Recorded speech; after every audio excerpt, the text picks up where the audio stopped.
Yeah, so these are people that, it's a different cohort of people, but all the while, I guess demonstrates that there are different patterns of use that occur, and we need to be really mindful of that. We need to get away from this idea that everybody who uses drugs experiences problems, because that muddies the water in terms of what we can do for people, and it means that potentially we're turning people away from health services because they're not getting their needs met in terms of, if someone comes in and says, I don't have a problem with substances, but I want some more information, and then we treat them as if they do have a problem, they're going to get, well, I'm not going to listen to you.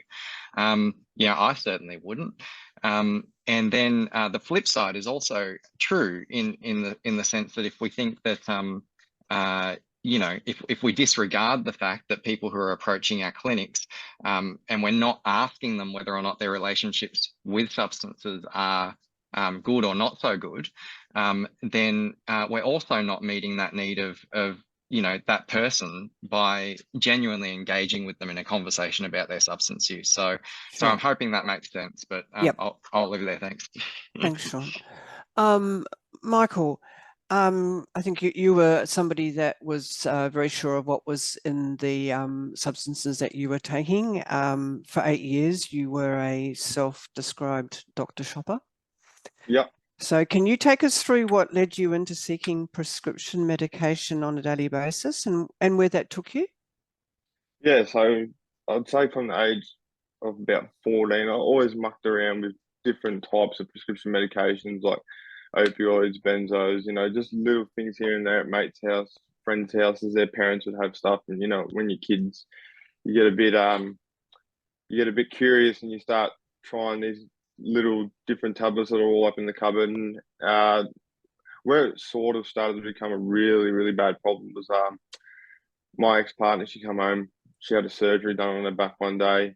Um, our relationship wasn't going the best, and she got a 10 pack of endone. And she's like, I'm not taking these. And I was like, oh, well, I'll have a couple, see what they're like. So I started off like that, just have one a night, every night, play a bit of Xbox video games. That then crept into two, into three, into four, into five, right up until I was about 60 pills a day deep on endones. So it got pretty bad, and then adding in the benzos on top. So it wasn't just endone. I was taking OxyContin, Petadine Fort, Tramadol, anything that had an opioid in it, really. And then it got into the benzodiazepines too. So like the diazepam, the alprazolam was one I was really, really bad on. Basically any benzodiazepine that would basically tranquilize me. I'd do anything I could to get my hands on it. And what did you have to do to maintain that supply of drugs, given the large quantities that you were taking? What Also, did that at look like? first, well, I had a few injuries. Obviously, I played a lot of representative sports when I was younger, and I've worked a lot of high manual labor intensive jobs. So I had a few injuries in between, but I started going seeing doctors, and it was originally to get it for an injury, and then sometimes it maybe wasn't for an injury, maybe I was just banging something on or exacerbating something that wasn't as bad as it actually was. Um, and then it got to the point where I was going through my supply extremely quickly because I was eating 3 boxes of tablets a day. And then it got to the point where I started drifting off to other doctors and, going to, at the height of it, I was going to anywhere from 6 to 8 doctors a week. And these were doctors that I knew that would prescribe.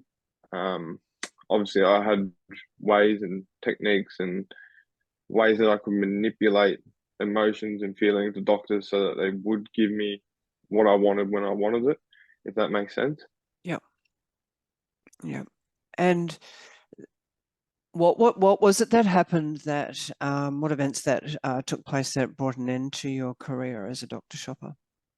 Well, when it brought to the end for me for when I was on the opioids, Mm. um, obviously I got blacklisted by Medicare. So any doctor I went into, it pop up a little message on the screen: call Medicare, give your prescriber number, give the patient's number, and then they give the approval.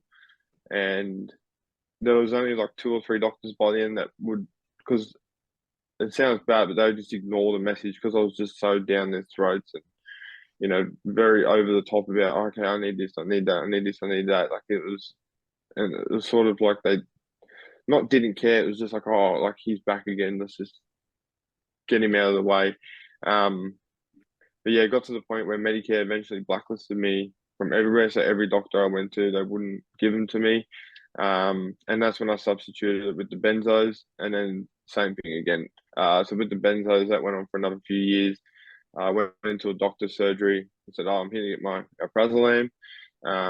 That doctor turned around and said, "No, I'm not giving you nothing." She had a printed out sheet of all my prescriptions that I had in the past 30 days, and there was some outrageous amount of scripts of diazepam and alprazolam. She said, "No, I'm not giving them to you." And I said, because I was so in the height of this addiction, and I'm hiding it from my partner, hiding it from my mum, hiding it from everyone in my family. By this time, I've already lost all my friends, so all I had left was my partner and my mum.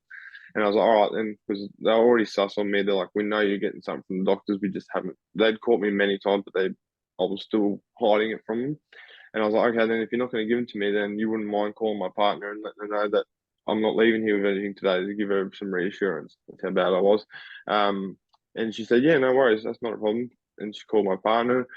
She's like, okay, yeah, so Michael's not leaving you with any alprazolam today. And my partner was like, oh, okay. And then the doctor was like, yeah, that's because he's had X amount of scripts in the past 30 days. So I'm not going to be risking my job and my license to giving him his fix. And that was sort of what catapulted like a shockwave of events that come. So my partner was ready to leave me, and I was basically on the way out, on the way to being homeless, just having absolutely no one left, and that was my turning point. Yeah. Michael, there's a question from one of the students. She says, thanks for telling us your story. It sounds like initially it was for chronic pain. Do you remember how long it took for the dependency to take over, needing the meds for pain? Not very long at all, not very long. I if I could try and pinpoint it, I'd say 2 or 3 boxes. That's all it took. Yeah. Great. 2 or 3 boxes, that's all. Yeah. Not long. No. Yvette, you're based in Mareeba as a senior medical officer at Mulungu Aboriginal Corporation Primary Healthcare Service. Yes. What protocols do you have in place for drug-seeking patients? Well, in any new, do you mean current patients or brand new patients? Both I think is relevant. Well, every patient, of course, if they ask for anything like that, I check straight away on QScript. So, and I'm quite open with my patients that I need to check that. I mean, there's a fine if I don't. So I'm very honest, and I'll actually bring up their name in front of them. I don't hide anything. And if I think what they're requesting is not warranted, I will have a chat about that. I won't do it. And if on QScript they're clearly seeking it from other people, I will show them that. I bring it up, of course, in a gentle manner. I can, the addictions must be, living hell sometimes. So, but I do point out that it's not in their best interest for me to give them any more. So I decline it. Yeah. And Ebony, what's your preferred approach? Yeah, I guess the most obvious one is don't start it in the first place.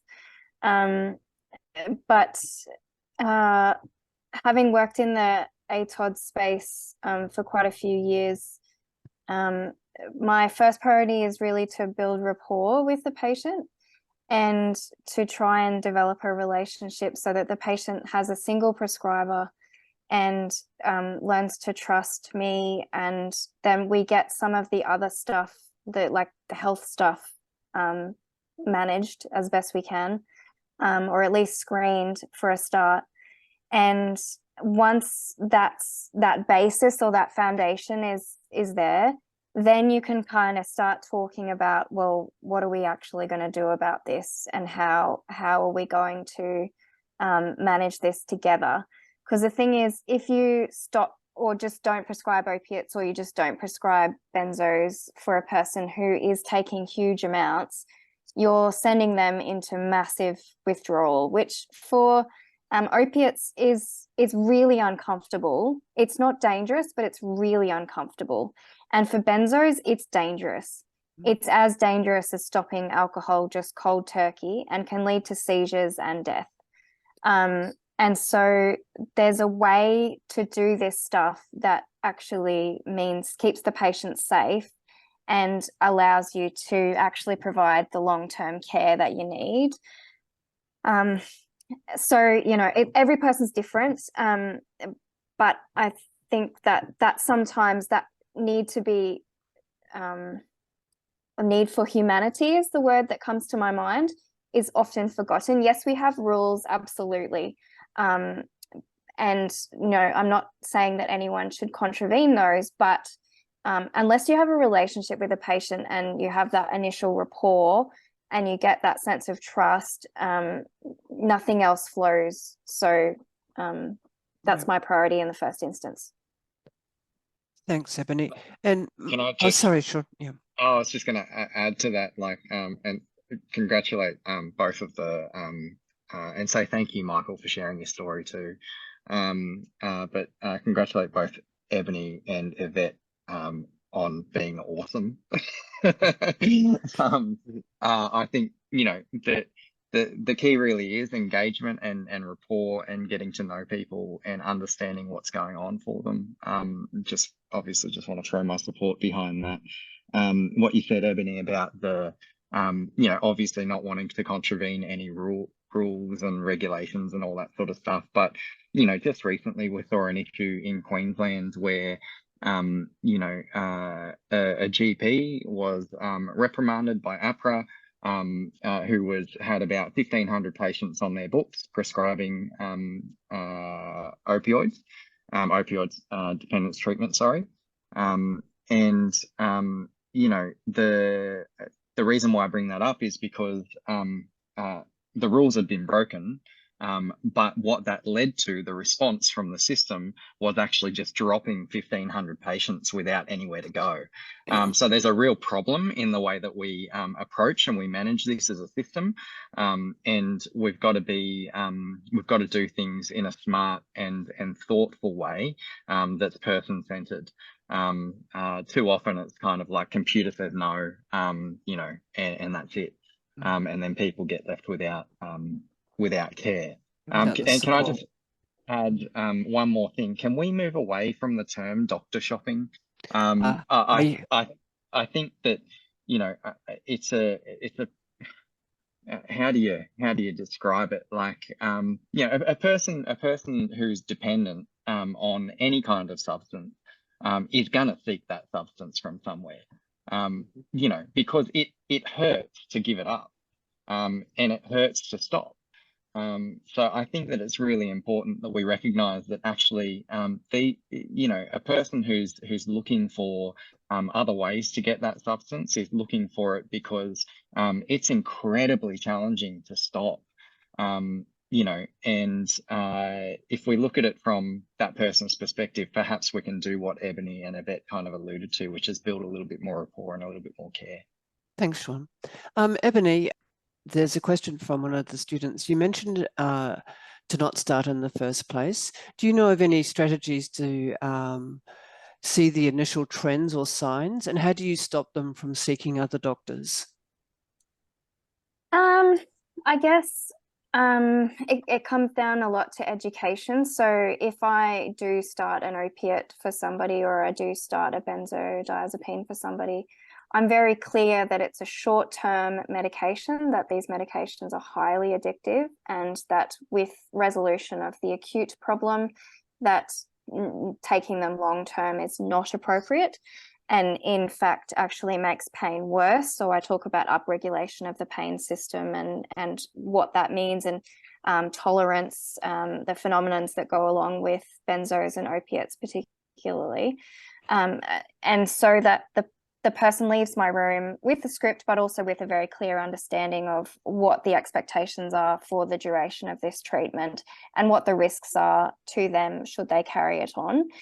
Sometimes I'll do an opioid contract if I feel like that's really important, if there has been dependence issues in the past, but not with every patient. And I guess the fundamentals is we know that opioids work for acute pain, but they don't work for chronic pain. And we know that benzos don't actually treat anxiety. They mask it, but they don't actually treat it.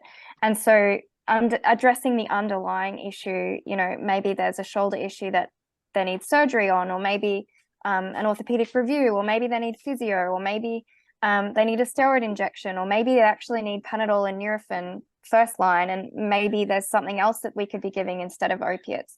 So there's a lot of stuff that you can do before you go down the track of the S8 medication, or those drugs that have those potential complications.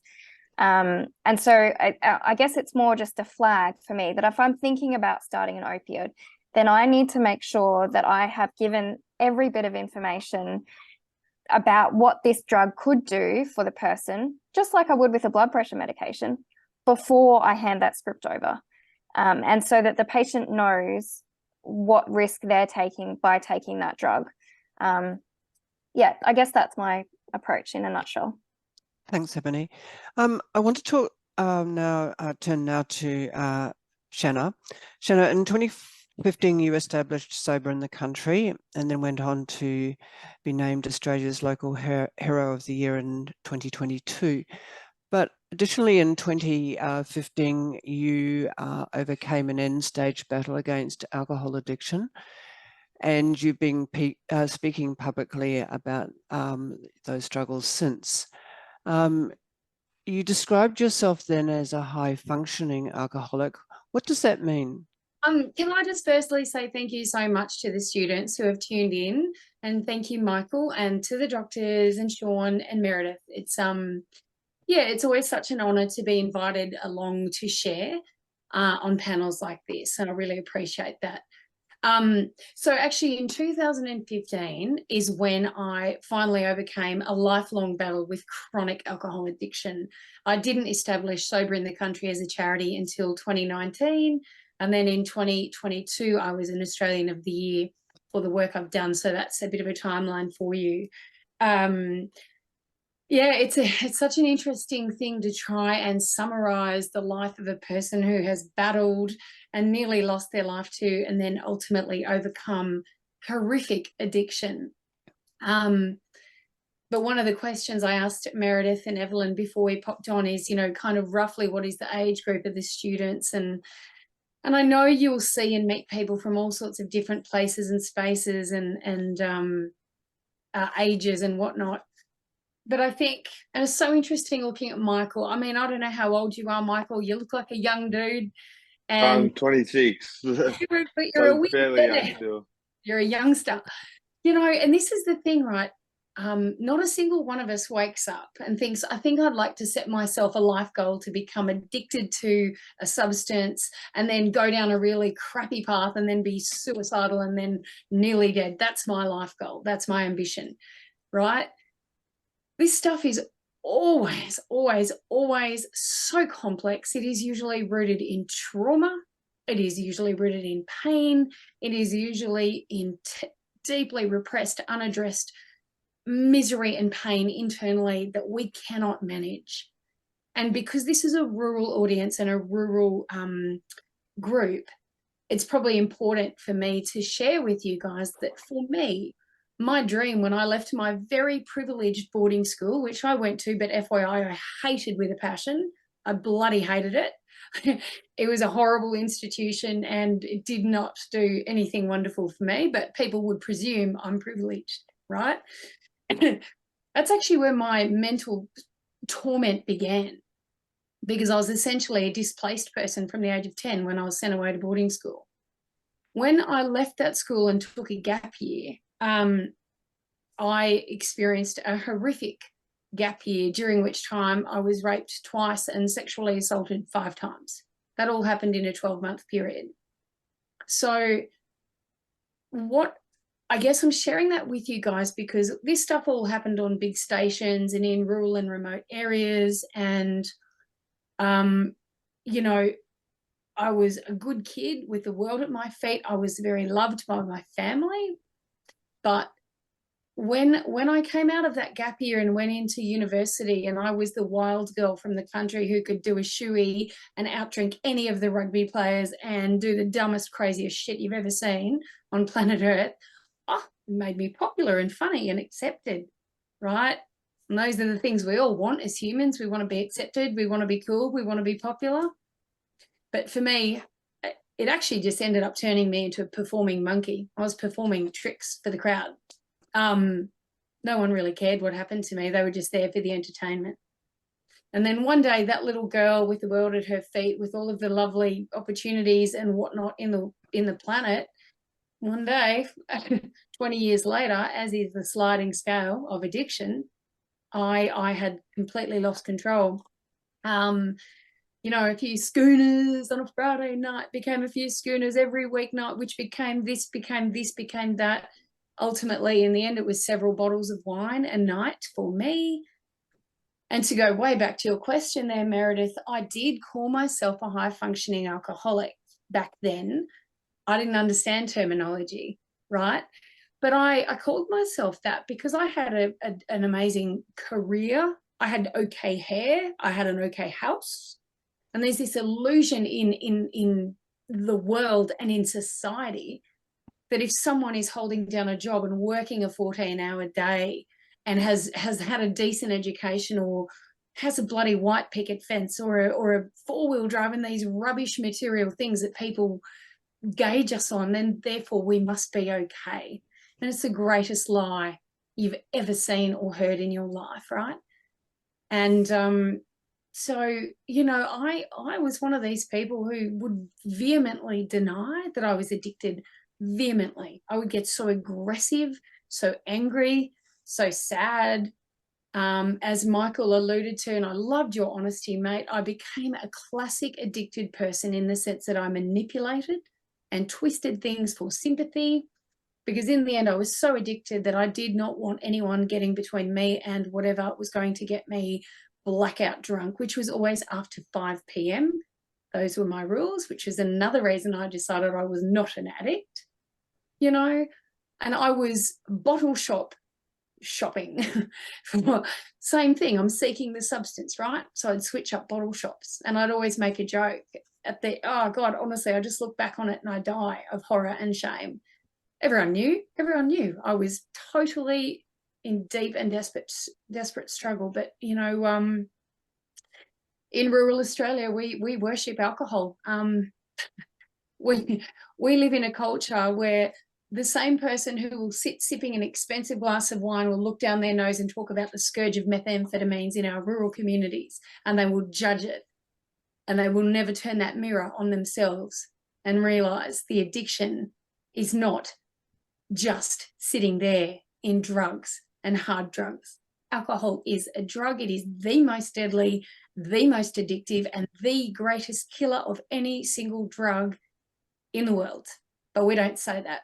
We don't speak about it. And that's why people like myself self-medicate with this very readily available substance. You know, instead of going through the hell Michael had to go through, you know, the effort you had to go to get your relief, I've just got to go to the bottle shop and get a 6 for 1. You beauty. It's just there 24/7. It's just there. You know, so this thing with alcohol in the bush is absolutely bloody terrifying, in my opinion. And our worship of it is equally as terrifying. You know, and sorry, I don't know what my time limit here is. I tend to just find a bit of a slipstream and fall into it. So pull me up if you need. I think, Shanna, it might be kind of, I'd like to just explore a bit one of the subjects you touched on with Ebony and Yvette around the what, you know, the part that trauma plays in substance dependency? Because I think often we look at substance dependency as being the problem, but it's what's underneath often that drives that. And I'm just interested in your thoughts about the role of trauma and part it plays. In mine, Meredith? No, I'm just asking Ebony and Yvette because I think with their experience as GPs.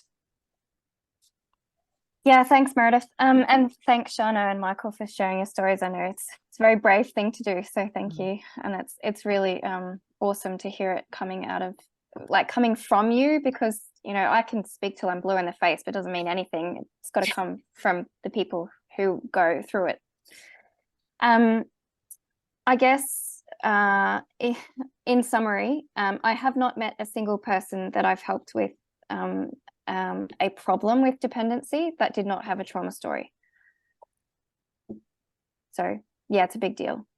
Yep. I think that's a good answer. Yvette, your thoughts?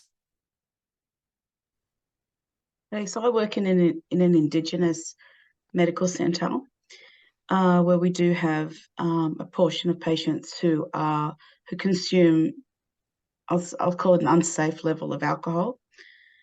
When I've brought it up with patients, you know, they're just their thoughts on reducing or ceasing. Over the 5 years that I've been here, I've come to realise that a lot of the alcohol abuse is actually a way of treating mental health problems and forgetting the past. So when I've said to people, can you cut back?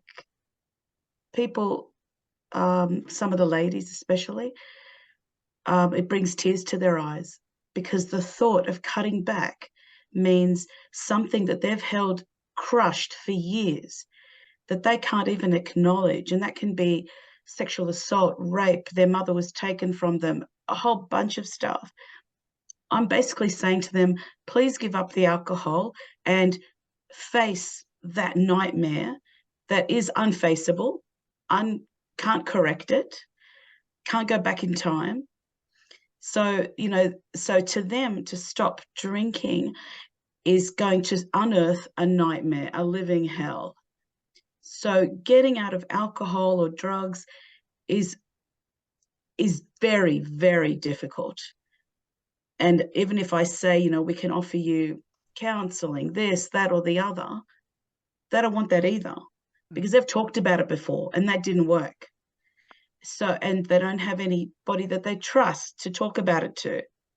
So tragically, the alcohol then remains. Yeah, thanks. that's said of it. Thank you. I want to turn now to Chris Fleming.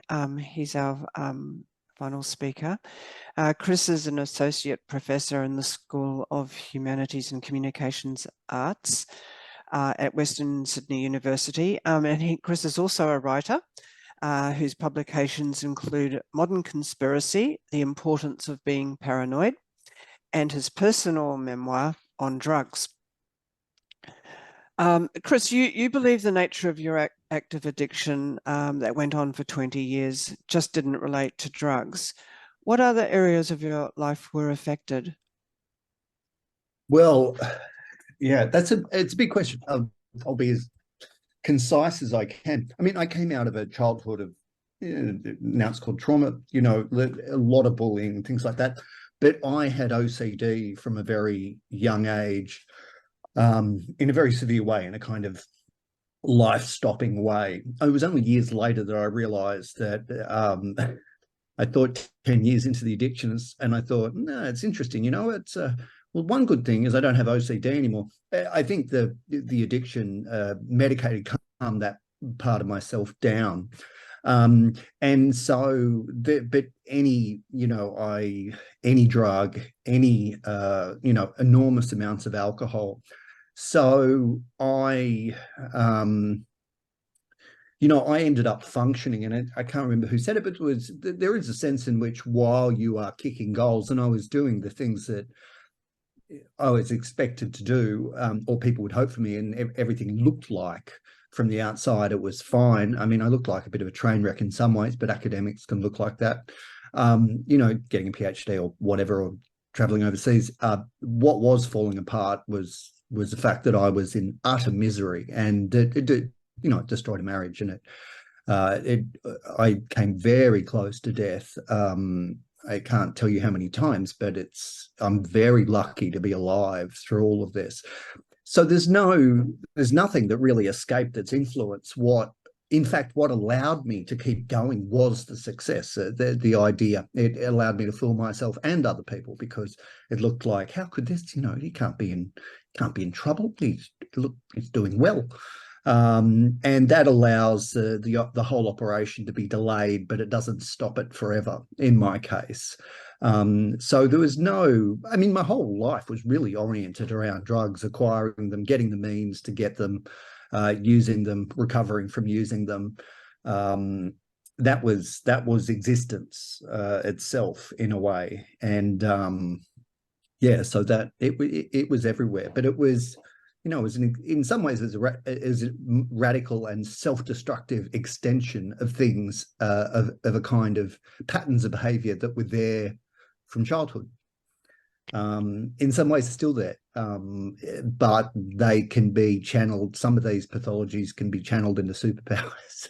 Well, not superpowers, you know, moderately decent powers, if they're harnessed in the right way. There are habits of mind and a certain kind of obsessive quality to my personality, which in some areas is okay.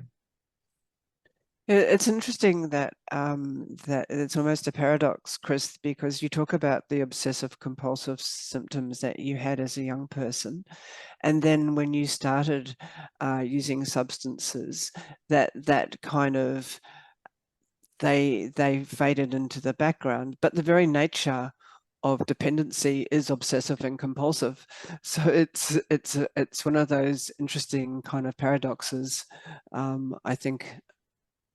Yeah. Oh, look, absolutely. It was a strange realization. You know, it'd be an odd thing for me thinking, oh, thank God, I'm not obsessed and compulsive. I mean, I was utterly obsessed, because I found the simple fact was, I mean, it's true or not to say that the real problem of the addict is not the drugs. It's for me, and I know a lot of other people, this utter incapacity to deal with straight reality, this inability to live, as they say, life in life's terms, to be in my own skin, to be able to just live in the world. I had no idea how people lived. You know, I'd stare at people getting lunch in a cafe and, you know, presumably straight, and I just think, how do they do that?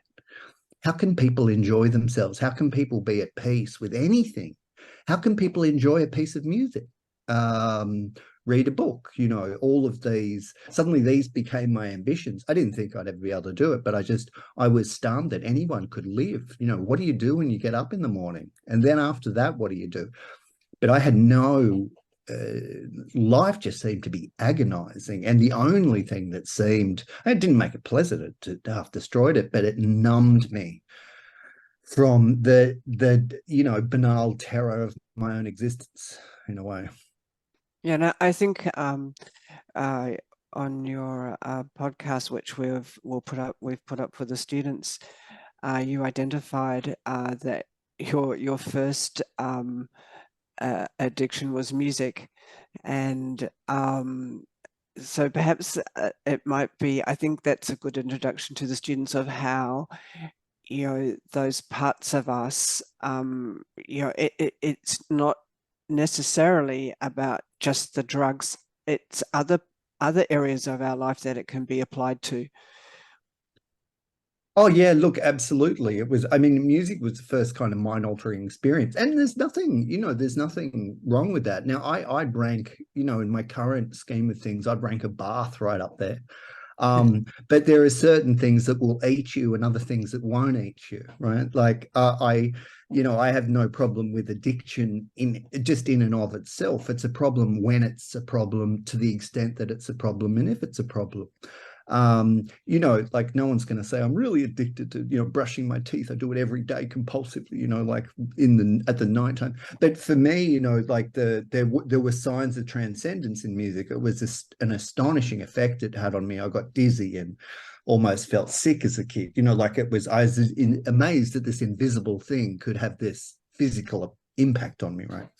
But yeah, but that gave me a sniff of something that later on I ended up using things in that way that weren't my friends. They seemed like my friends, you know. Initially, when I first drank, I just thought this is the greatest. My first experience of alcohol, well, the first experience of alcohol was I thought it was off. Like I said, I just didn't believe something could taste as bad as what it was. You know, I said that it's supposed to taste like that, but there's complete transformation of personality, just feeling like I was at home. Now, I didn't realize that wasn't everyone's experience of alcohol, right? I didn't realize that was not everyone, and not every alcoholic reacts like that, but I did. I just thought this changes everything. How did I put this off for so long? So there was a real transformation, and I felt like coming home in a way. And then the question becomes is how do you do that without the booze? And I do it. I'm pretty happy with my life actually and quite at peace. But at a certain point, that seemed impossible to me. The idea that I could live without any of that stuff. So, Sean, when people who experience problems with substance use make the decision to seek outside assistance, what kind of treatment options are available to them?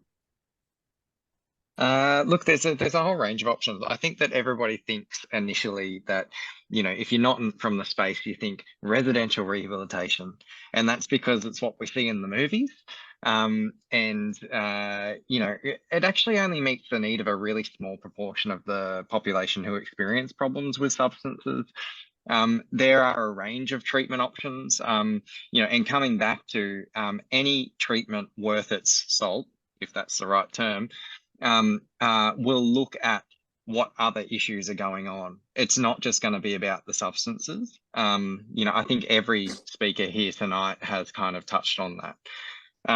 So, you know, to take you through them for the students in the room, sorry to those of you who are already familiar with this, but the range of treatment options tend to be broad categories, residential rehabilitation, which I've already mentioned, then also, sorry, I'll describe a little bit of each as well, which is an intensive treatment type, usually lasting 30 days to 3 months. Some go longer.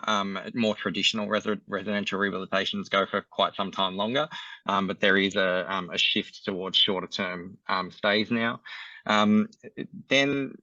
Within those settings, there tends to be a range of options available to people. Some of those residential rehabilitations might run groups like AA or NA within those settings as an adjunct to treatment. And also options like Smart Recovery, which is another peer-based group option that might be run for people as well. They'll do living skills and also counselling and case management and those things within those settings.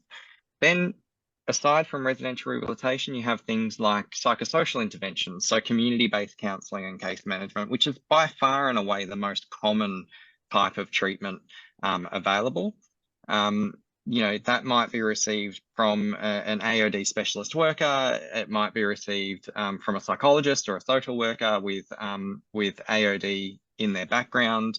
So a whole range of professions may deliver psychosocial interventions around alcohol and other drugs. The other thing to think about, which Michael mentioned earlier on, and I think Ebony mentioned as well, was withdrawal management. So often what happens is before people go for a longer term stay in a residential rehabilitation service, they will require some form of withdrawal management or detox, as it's otherwise known. And that's to ensure that when people do stay in the residential setting, because it is a setting that there are no drugs available, then people have safely withdrawn from the substance so that they can stay longer term. within psychosocial intervention settings, it's not necessarily always a person's goal to stop using drugs. So let's make that super clear. It might be that they reduce their use, or it might be that they continue using, but in a safer way. And it's the role of the worker to be able to work with the person they're working with to support them to reach those goals. And of course, you know, that's all the while, I guess, addressing and being honest and open with the person about what the risks are and what the desired and undesired effects are. But ultimately, it's a person's choice whether or not they want to continue using. So as a clinician or a practitioner, the best we can do is keep them engaged and keep them as safe as possible. So that's psychosocial interventions, withdrawal management, harm reduction services. So things like needle and syringe programs, I think of here, or medically supervised injecting centres, of which we have none in Queensland, unfortunately, but I note that they're available in New South Wales and Victoria. And drug checking services, which I mentioned earlier on, would all fall under that sort of harm reduction type service, where, you know, a person continues to use drugs, but they just require some, I guess, some ability to keep themselves safer. With that might be information, or it might be through new equipment, for example.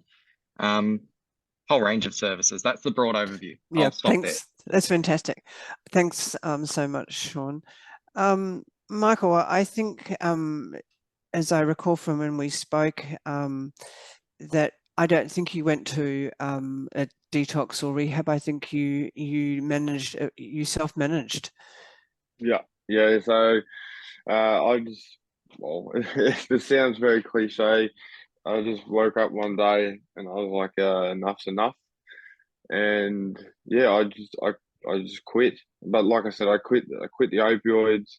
Obviously, there's a lot. I like to say there's a lot more physical type symptoms that go on with opioids rather than mental type symptoms. The worst withdrawals that I think I've gone through were the benzodiazepines. And when I first started taking them, obviously I was like, oh, these are helping my anxiety. They make me feel good. I feel like I'm on cloud nine. I can sleep. I can do whatever I want. But I also seen the ugly side of it, where I was falling asleep with a cigarette in my mouth, burning holes in my clothing, and falling asleep. One night I pulled the door hinges off the bathroom door because I thought someone was going to lock me in there when I'd taken them. And mind you, I don't remember doing any of this stuff, because when you're taking so many of these alprazolam, or it's more the alprazolam, when you take so many of them, it's almost impossible to recollect what you've done the night before. Like, I'm basically waking up in the morning and going, all right, who's telling me what I've done today? But yeah, I done it all by myself. The benzos, definitely the hardest one. I was seeing I wouldn't say they're like a support type clinic thing. I was seeing them. I told them what I wanted to do. They offered me to do a taper plan, and I just kept it real. I just said, look, if you give me any more of these drugs, it doesn't matter if you give me half a day, one a day, quarter every 2 days. Like, if I'm still taking them, I'm gonna go get them from elsewhere. I'm gonna get them off the street. I'm gonna go find another doctor. And I told them straight. I said, I know I can get them. I know I will go and get them. I said, it's better if I just completely cut myself off from it. I now know how dangerous it was doing that, because obviously the seizures, and it's extremely dangerous, especially with alcohol and benzos, to come off them so abruptly without some sort of plan and some sort of taper to work off those drugs.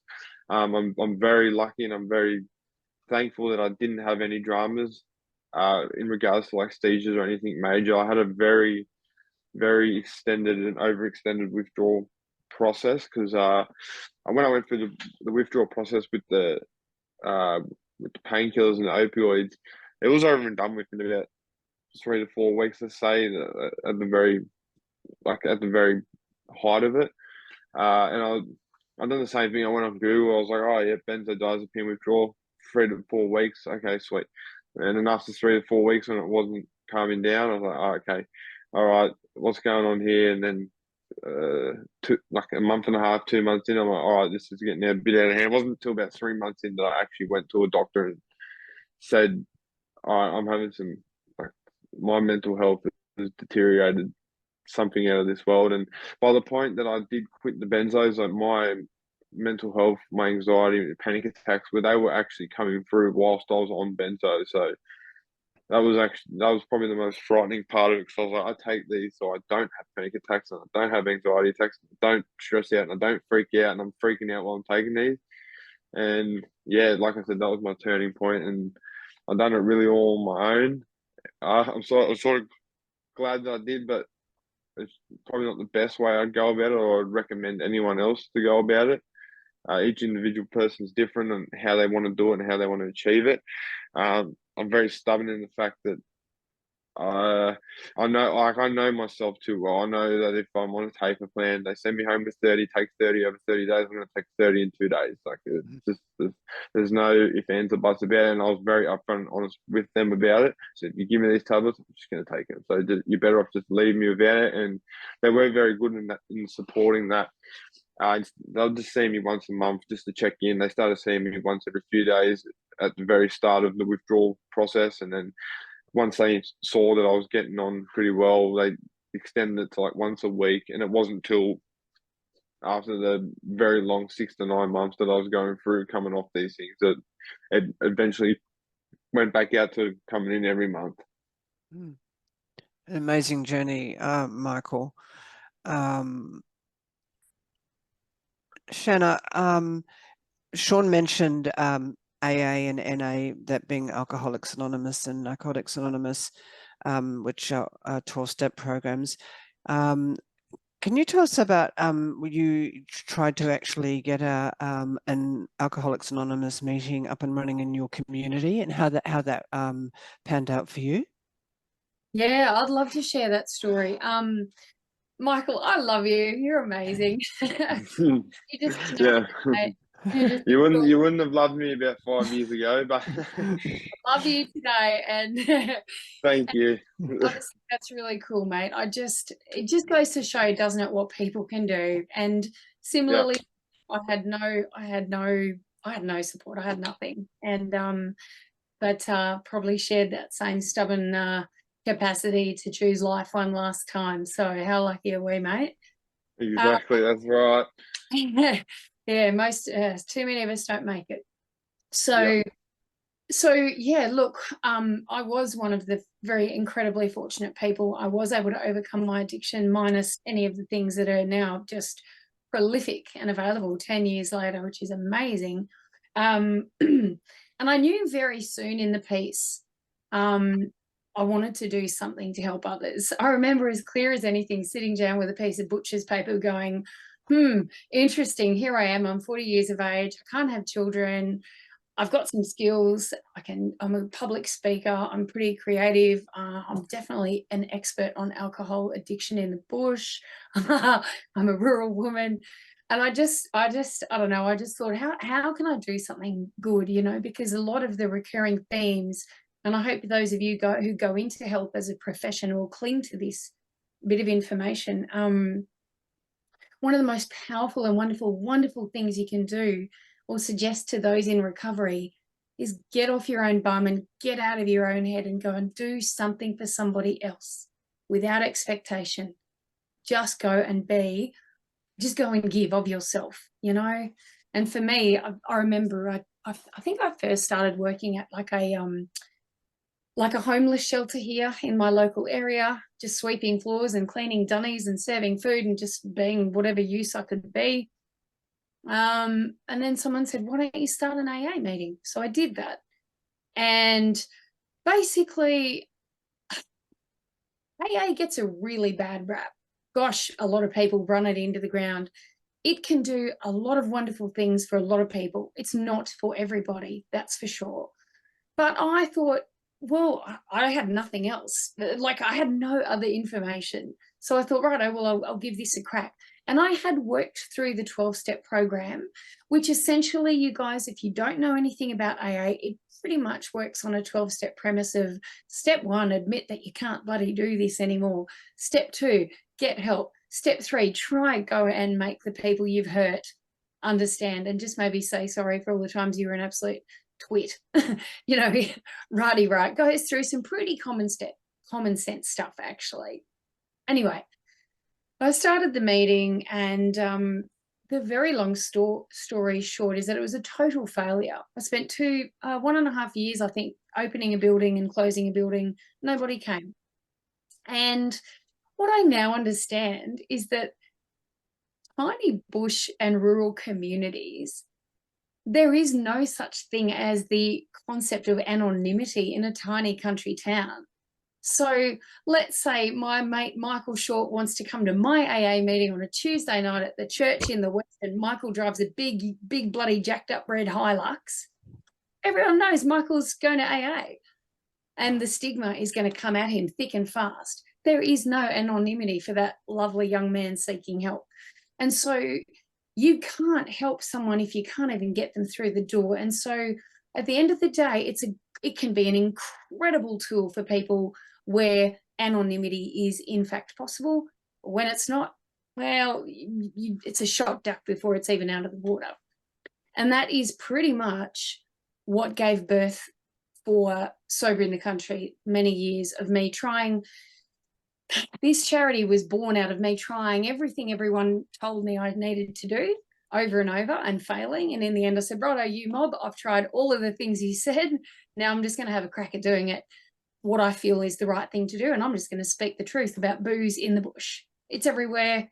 It's a problem. Let's just stop bloody messing around and let's talk truth about that. And that's kind of how it was birthed. One of the most lovely byproducts of the charity today is that we have an online peer support group specifically and only for rural and remote people, those who cannot get to a face-to-face recovery support meeting. They can come and join our bush tribe. It's just an online Facebook group. It's nothing out of this. It's not rocket science. It's nothing that unique or extraordinary, but it is a very, very carefully monitored, curated space for people who look and sound and walk and talk like us, because they identify. And as anyone who's overcome addiction knows, half the battle is identifying and just knowing that you're not alone.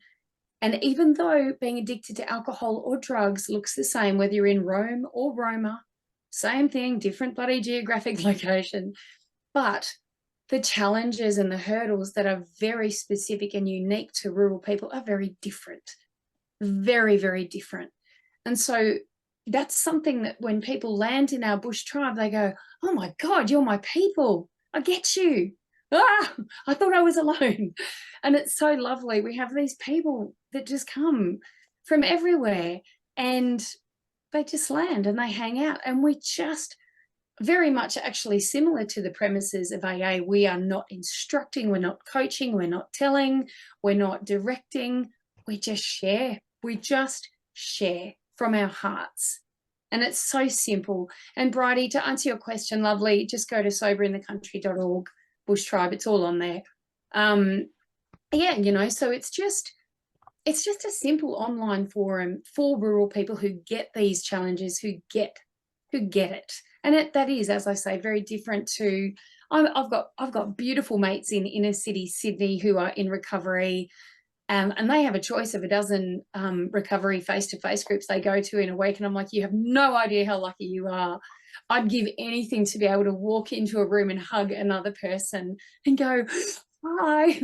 I'd love to be able to give someone a hug and some contact, you know. It's really hard doing this alone in isolation. It is so hard. Great to hear that you've created, you know, a community where there's a sense of belonging with Bush Tribe. Shanna, it's such an important, you know, the positive impact that will have on rural health and well-being. I don't think you could measure that. Yvette, I just wanted to spend some time talking with you as a GP working in an Indigenous health service. Can you shed some light on the cultural aspects non-Indigenous students and health professionals need to be aware of when treating substance dependency?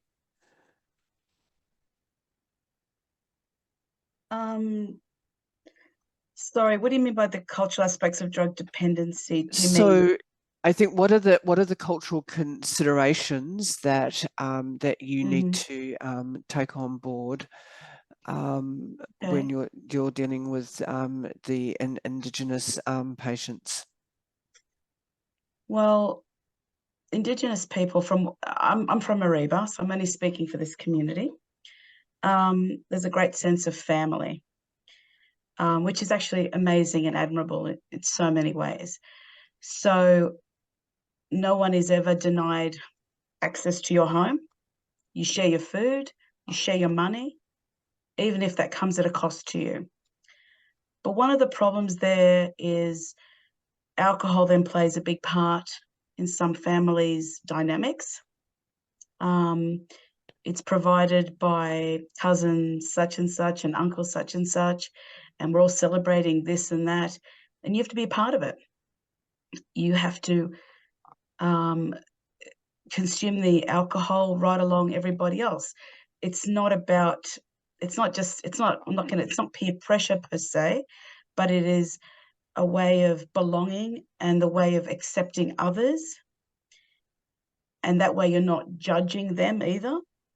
So to tell somebody to remove themselves from a negative situation like that or to cut down is actually almost impossible, because it's extremely offensive to your family group that you won't be there for this or that, or try a bit of this and have a bit of that.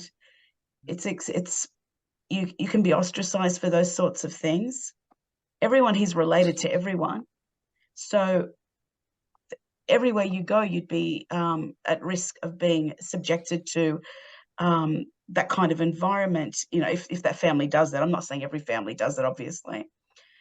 So culturally, it's difficult to say no when it's in front of you. You want to belong, you want to be part of the group.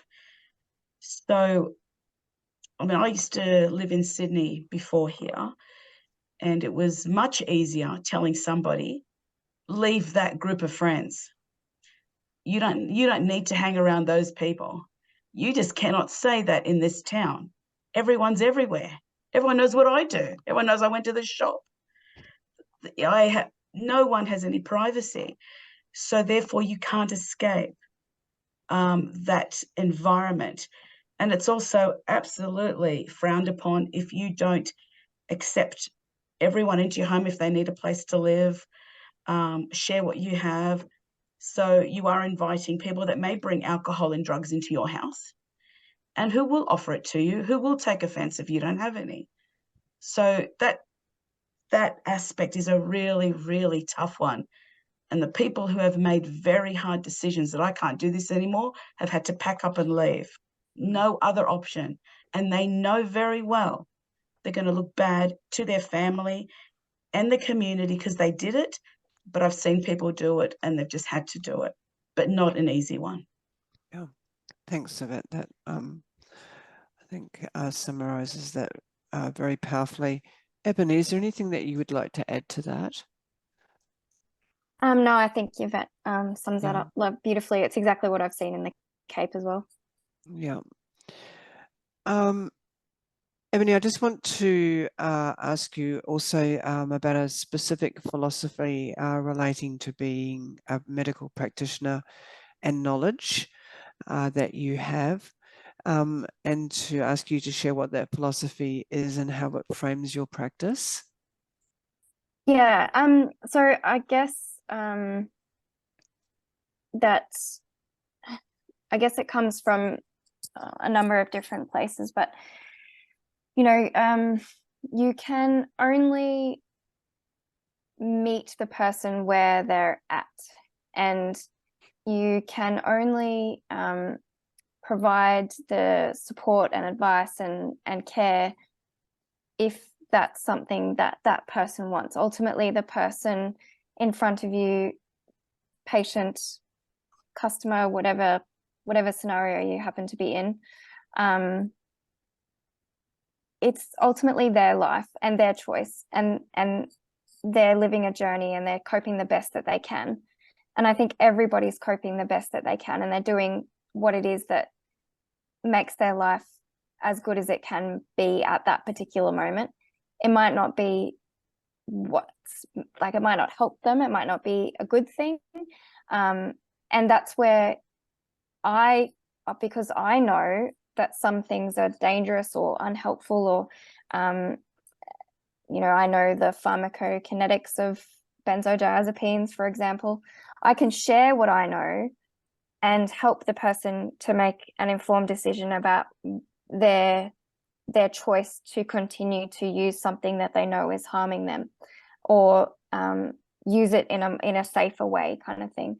So I think my role is to share knowledge and also to be respectful, and to ultimately let the person make their own choices about what it is that is right thing for them. It's not my choice to make that judgment.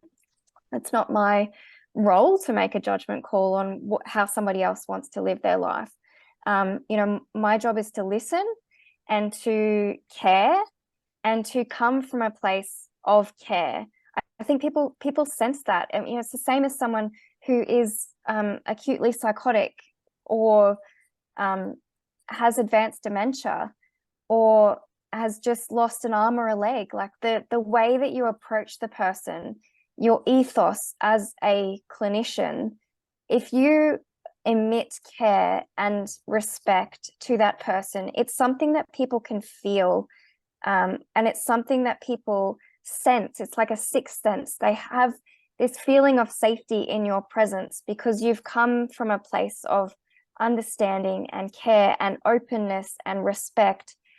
And if that's the kind of underpinning values that you take with you to whatever work you do, then you will automatically build that bridge with that person and have that connection with them, that change is possible and they're not alone and they're on a journey, and they're that journey is like you can help them on that journey, if that makes sense. Like it's if I can share an example of a patient of mine in the emergency department up in Cape York. I didn't know this particular person from a bar of soap, but they came in for a wound infection, and they happened to share with me that they were using opiates and injecting them, and getting them off the street and so on. And I just happened to say to them, "Oh, well, I'm the ATODS doctor, and we have really good treatments for that now. And if you ever wanted to come have a chat with me, then I'd be more than happy to see you." That is literally all I said. And I left it at that. I carried on treating the infection. And about 6 months later, I saw that person in the ATODS, and I was like, "Oh, welcome. It's so good to see you. I'm so excited that you're here, and let's work out what we can do to help you." And, that person's no longer using opiates, and their life is completely different to what it was when I met them in the emergency department just randomly on a Sunday afternoon. And this patient did say to me, it was your care. You showed interest and care in me in that one sentence. And that made me think that maybe I should care for myself and do something different to what I have been doing, because this life was getting old. And I've never forgotten that. I've just, every time that I see someone who's in my clinics who's smoking, or that they're on a drug that maybe they've been on for way too long, or whatever it is, it doesn't matter. If you show care and respect and you give that person an opening and an opportunity to come back when they're ready, like, you've done your job. But the fundamental thing is just, it's that care and respect, and just not judging. It's just being a nice human to another human, and sharing your knowledge, if I can sum it up that way. Thanks, Ebony. I think that's a great note to bring us to the last question, which I'd like to ask all of our speakers for one final message that they'd like to leave with the students. Sean, let's start with you, and then we'll go to Michael. I think Sean... just Okay. forgive the framing, but my internet just shut itself. So okay. So I think I got some of that, which is one final question to leave the students with to finish off on. One final, sorry, comment. It's hard to follow up to what Ebony was just saying, to be honest. I think, not judging people and, getting to know them and getting to know where they're at and work.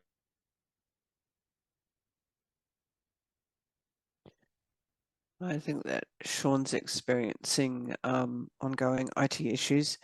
We'll come back to Sean. Michael, what final comment would you like to? Probably the most important. Sorry, Sean, would you mind if we come back to you? You're just having your sounds coming in and out, and maybe so I'll just go to Michael and I'll come back to you at the end. Michael, I just want to touch on what Shanna said about being anonymous. Since I've come out and been open about my story, obviously I do social media now. We have a substantially large following online, and I it's hard to just make a video and say, "Oh, this is what I did." So I got invited onto a podcast, and since I've done that podcast, I've had multiple people reaching out to me saying, "I'm going through the same thing. I'm doing exactly what you were doing. I'm hiding it from everyone. I don't know which way I can go about it. Like, I don't know what I can do." Like, they're petrified to tell their partners, their wives, their kids, their mums, their dads, everything, because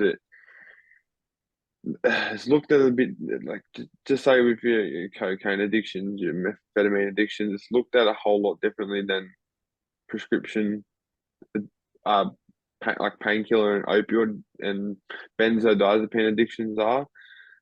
Like, people like myself and other people that go through it, they seem to justify it as if, like, okay, I'm getting it from the doctor. If the doctor's giving it to me, there's got to be nothing wrong with it. It's got to be fine. Like, you can't get addicted to these things. These things can't, like, the doctor won't give it to you if it's going to hurt you. And that's the furthest thing from the truth that it is, because I wouldn't say that I regretted everything I did, because I'm glad I went through those experiences. I'm glad. I'm not proud of all the manipulation and the lying and, the tugging on the heartstrings of doctors and whatnot.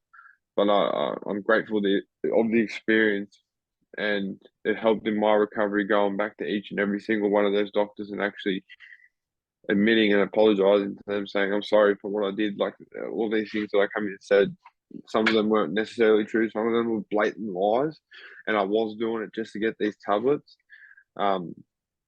That's more from my recovery side of things. I spent so many years lying to people around me. I was lying to everyone, and then the more and more you lie to people, you have to make up new lies to cover the original lies, and then that process just continues and continues and continues, and it gets to the point where other people around you are like, we know you're lying. They just listen to what you're saying and go, "Oh, yep." And like, all it takes is for one person to turn around and go, "Oh, you're lying. Like, what are you, like, you told me you're doing this, what's doing this?" And then it sets off that chain reaction. And it's not a nurturing thing. They're like, "Oh, I caught you out now. Like, what are you actually up to?" Instead of asking the question, like, "Okay, why are you lying for?" Not, "I caught you in the lie." Like, what is the root cause? What is making you lie? Like, what is going on so deep down inside you that you have to lie about these things? Like, especially when it's people that you love, like your family, your partner, your kids, anyone. Like, you have to be in a very, let's say, trauma intensive place, or at the very height of an addiction or substance abuse, alcoholism, all that sort of stuff, to sit there and blatantly lie to the people that you love about what you're doing and how you're doing it, and reassuring them that you're not doing these things when you're not really reassuring them in the first place. You're just covering it up with more lies and more lies and more lies. Sorry, I tried to make it brief, but yeah. That's great. Thanks, Michael. That's vicious. It's important. Yeah, it's an important message. Yvette, what final message would you like to leave with the students? If you're considering somebody's trauma background in relation to their alcohol or drug abuse, don't forget to also consider their current trauma situation. that may be keeping him in that situation. Right, thank you. And Shanna. Gosh, everyone's just done such a lovely job of contributing to this. To the health students, I would just encourage you to remember when you have someone sitting in front of you,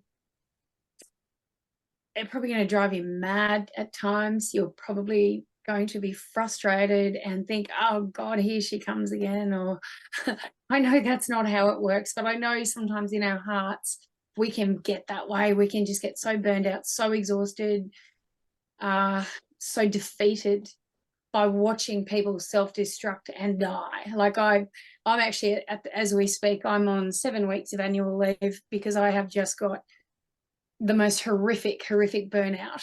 I just cannot even speak about how burned out I am. Advocating publicly in an area of trauma is a privileged thing to do, but it just takes so much, so much. But there are so limited voices, and you know, something Michael just said, recovering out loud, it's a powerful thing that is starting to happen now. I'd love to actually see a day, this is slightly off topic, but love to see a day where there are some really strict guidelines in place to support people doing that, so that we are not left trying to manage the burden of millions of Australians who are hurting, who need help. We can't do that. I've learned to be really clever and careful with that. And I should chat to you privately, Michael, one day. Happy to help you with that anytime, mate. Flick me a message on Instagram. Thank you. I appreciate it. Yeah, oh, my pleasure, because it can just burn you to a pulp, and that's not great either. But to the health students, you know, I believe inside of each and every single person struggling with an addiction of any kind is a beautiful, beautiful soul that experienced trauma, who deserves someone to just believe in them, to stand by them, and to say, I know your behavior right now is not great, but I know that's the addiction, and I know that you as a human are more than that. And just to somehow believe that and convey that. And I mean, for me, that was my husband. Everyone else had long given up, and I don't blame them. I'd given up on myself. I didn't think there was a way out. But if you can just try and assist and support that person and connect with them on an emotional level, just to say, you're not faulty, you're not a terrible person, your behavior might be not great, but you're not a bad human. You're a very sick, very, very sick person who needs support and who needs help. And maybe just to remind them, you know something, you're not alone.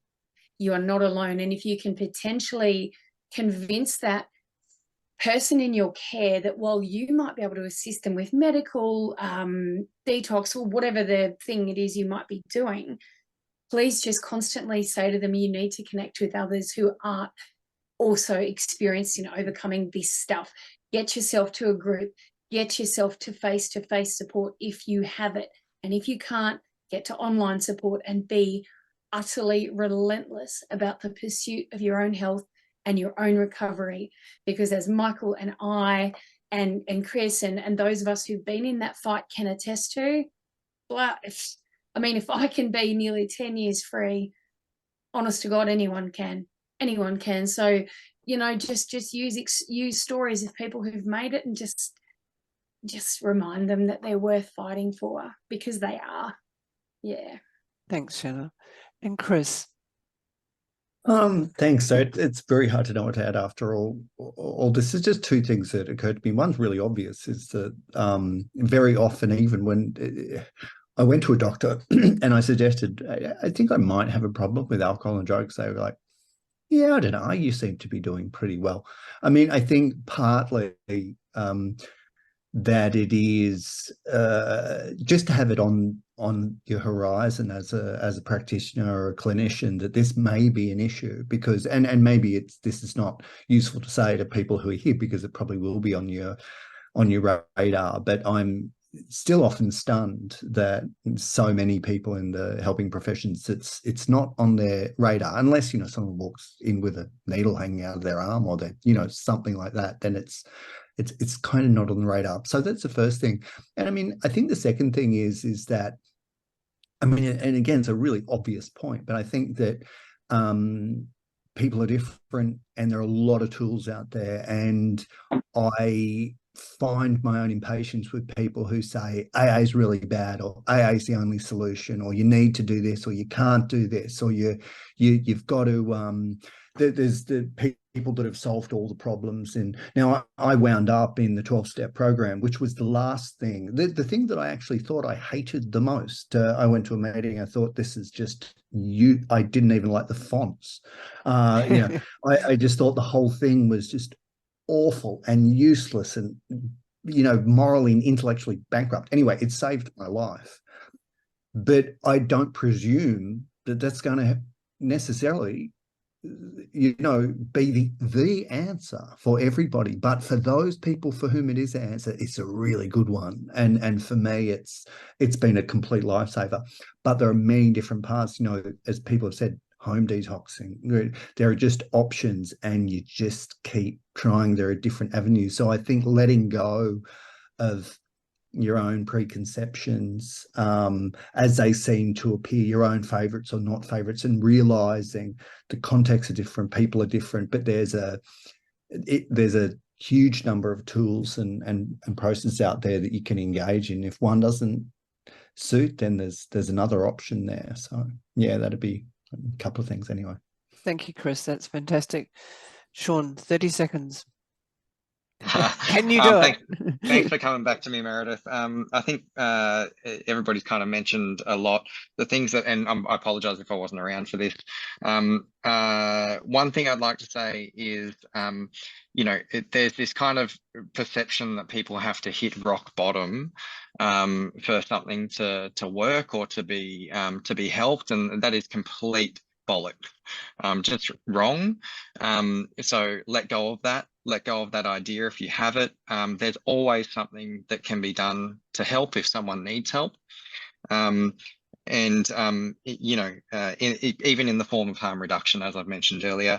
The other final thing that I'll say, and I'll leave it at this, is critical reflection on your own practice. If you do go into health, always remember, what am I bringing to this situation and this interaction with the people that I'm working with? What baggage do I have that is kind of leading me to respond in the way that I'm responding to the people I'm working with? And how can I work on that? And how can I make sure that I'm not inadvertently kind of projecting something onto that person because somehow it makes me feel uncomfortable, or there's something that happened in my path that it's triggering me in some way. So you need to get good clinical supervision is in that respect as well. But yeah, critical reflection on your own practice, really important. Thank you, Sean. So that brings us to the end of this episode of Go Raw Virtually. For those of you who are keen to learn more about this topic, the Health Workforce Queensland Student Hub has a fantastic list of resources that all the speakers have contributed to. We're just sharing the screen with you now.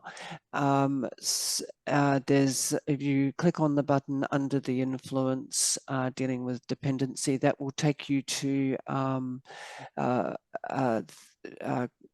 Michael's podcast about sober in the country, Chris Fleming's on drugs. So there's a great list of resources for you there as students, and we encourage you to use those resources.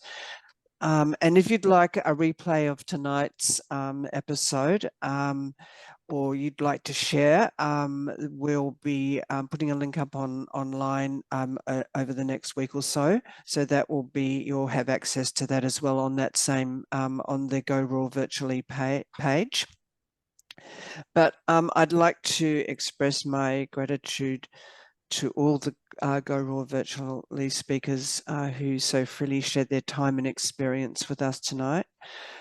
Plus a special mention to the speakers who shared their lived experience of substance dependency for their courage and willingness to give back.